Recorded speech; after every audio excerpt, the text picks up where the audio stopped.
నీ ఆనవాలిక లేకుండా చేసేస్తుంది.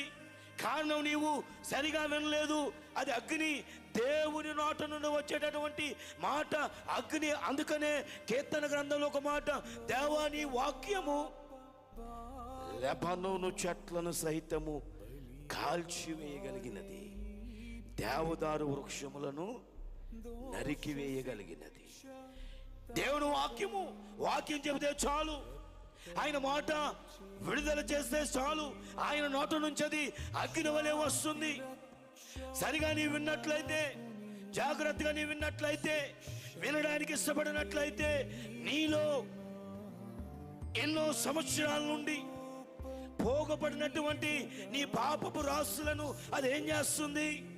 కాల్చి నిన్ను పరిశుద్ధపరుస్తుంది. శుద్ధమైనటువంటి వాడిగా, శుద్ధమైనటువంటి సువర్ణమయం